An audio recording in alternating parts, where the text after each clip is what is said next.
ఈ వార్త అయితే ఇప్పుడు ప్రపంచవ్యాప్తంగా వైరల్ అవుతుంది. టైమ్స్ ఆఫ్ ఇండియాలో వచ్చింది, తర్వాత వేరే ఇండియన్ నేషనల్ మ్యాగజైన్లో వచ్చింది, తర్వాత సౌత్ ఏషియన్ టెర్రరిజం పోర్టల్లో కూడా ఈ వార్త ప్రముఖంగా వచ్చింది. అంటే వార్త సారాంశం ఏంటంటే, దండకారణ్య జోన్లో ట్రైబల్ లీడర్లకి తెలుగు రాష్ట్రాలకు చెందిన లీడర్లకి మధ్య పదవుల కోసం ఒక అంతర్గత కలహాలు మొదలైనాయి అనేది వార్త సారాంశం.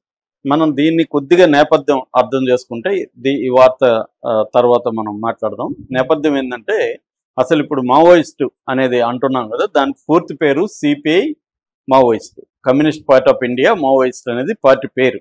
ఓకే.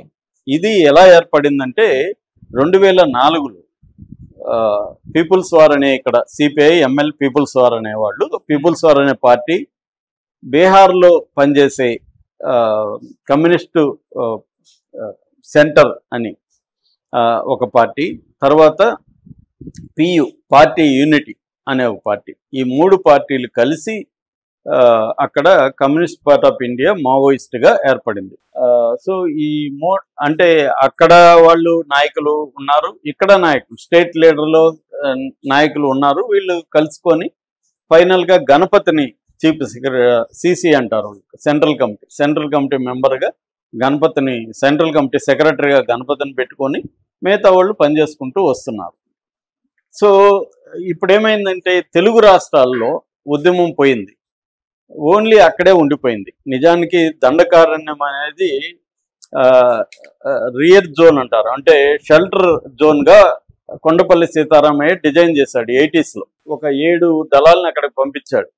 షెల్టర్ జోన్లుగా ఒక వెనక తట్టు ప్రాంతం అంటారు, విప్లవానికి ఒక వెనక దన్నుగా ఉండే ఒక ప్రాంతాన్ని నిర్మించాలనేది చైనా మెథడ్ని ఇక్కడ కొండపల్లి అప్లై చేశాడు. కానీ అది మెల్లమెల్లగా ఏమైందంటే అదే మెయిన్ ఉద్యమం అయిపోయింది, ఇవన్నీ కూడా పోయినాయి. సో ఈ తెలుగు వాళ్ళు అప్పుడు పోయిన 7 దళాల్లో లీడర్షిప్ ఎదిగింది. అక్కడ ఎదిగి ఇప్పుడు 3-4 ఉన్నారు. మొత్తం 47 మంది 49 మందిలో ఒక 3 బతికున్నారు, కొంతమంది జైళ్ళలో ఉన్నారు, చాలా మంది చనిపోయారు.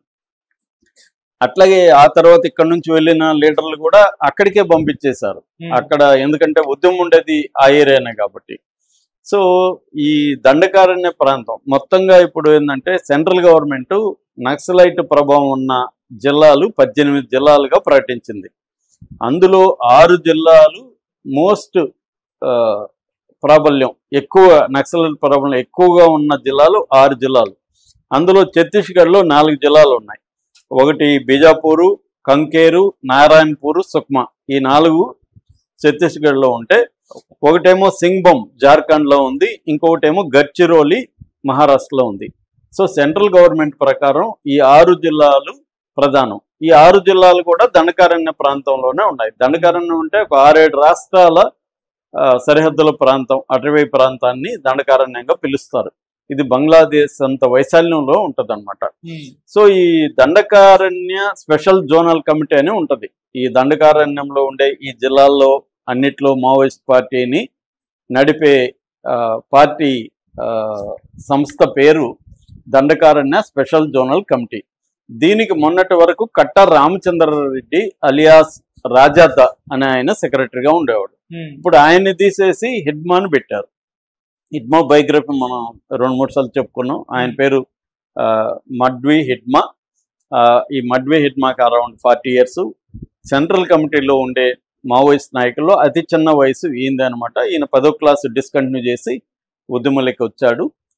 ఉద్యమంలో చాలా రాడికల్గా, మిలిటెంట్గా ఉంటున్నాడు. ముఖ్యంగా మిలిటరీ ఆపరేషన్స్ చేయడంలో, స్ట్రాటజీస్ వేయడంలో ఈయన నెంబర్ 1. ఎందుకంటే ఈయన సౌత్ బస్తర్లో పూర్వతి అనే, సౌత్ సుక్మా మధ్యప్రదేశ్లో సౌత్ సుక్మాలో పూర్వతి, ఇప్పుడు అది మధ్యప్రదేశ్లో ఒకప్పుడు ఉండేది, ఇప్పుడు అది ఛత్తీస్గఢ్కి వచ్చింది. సుక్మా జిల్లాలో పూర్వతి అనే గ్రామం ఉంది. ఈయన అడవిలోనే పెరిగాడు, ఆయన ట్రైబల్తో అంతా కూడా బాగా పరిచయం ఉంది, ఆ టెరైన్ మీద పట్టుంది.